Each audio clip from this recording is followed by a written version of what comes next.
കോഴിക്കോട് കോർപ്പറേഷനിലെ മൊകവൂർ ഡിവിഷനിൽ NCPയിലെ 2 സ്ഥാനാർത്ഥികൾ മുഖാമുഖം ഏറ്റുമുട്ടുന്നു. NCP എസിലെ തുഷാരയാണ് LDFിൻ്റെ ഔദ്യോഗിക സ്ഥാനാർത്ഥിയെന്നിരിക്കെ NCP അജിത് പവാർ വിഭാഗത്തിലെ റോഷൻ ബാബു പ്രചരണ രംഗത്ത് സജീവമായി കഴിഞ്ഞു. മഹാരാഷ്ട്രയിലല്ല, ഇങ്ങ് കേരളത്തിലാണ് NCPയിലെ 2 വിഭാഗങ്ങളുടെ കൊമ്പുകോർക്കൽ. ആളും അർത്ഥവുമുള്ള പാർട്ടികൾക്കൊപ്പമാണ് കേരളത്തിൽ NCP ശരത് പവാർ വിഭാഗം.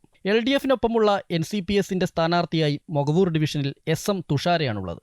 NCP അജിത് പവാർ വിഭാഗത്തിൽ നിന്ന് റോഷൻ ബാബുവും പ്രചാരണ രംഗത്ത് സജീവമായിരിക്കുന്നു. മൊകവൂരിലെ സ്വാധീനമുള്ളൊരു നേതാവാണ് റോഷൻ ബാബു. കഴിഞ്ഞ പഞ്ചായത്ത് ആകുന്ന സമയത്ത് കോർപ്പറേഷൻ ആവുന്നതിന് മുന്നേ പഞ്ചായത്ത് തെരഞ്ഞെടുപ്പിൽ LDFിന് UDFിനെതിരെ മത്സരിച്ചിട്ട് ഒരു സ്വതന്ത്ര സ്ഥാനാർത്ഥിയെ മത്സരിച്ചിട്ട് ഒരു വോട്ടിനാണ് നിർഭാഗ്യവശാൽ പരാജയപ്പെട്ടത്. അപ്പോൾ ആ പ്രദേശം ഉൾപ്പെടെയുള്ള പ്രദേശമാണ് ഈ മൊകവൂർ ഡിവിഷൻ. LDFിന്റെ ഔദ്യോഗിക സ്ഥാനാർത്ഥിയായതുകൊണ്ട് തന്നെ തുഷാരയ്ക്ക് പരാജയഭയം ലെവലേശമില്ല. LDF എന്ന നിലയിൽ നല്ല രീതിയിൽ തന്നെ ഒരു പാർട്ടിയായിട്ട് തന്നെയാണ് നമ്മുടെ വാർഡിൽ ഇത്രയും കാലം നമ്മൾ മുന്നോട്ട് പോയിട്ടുള്ളത്.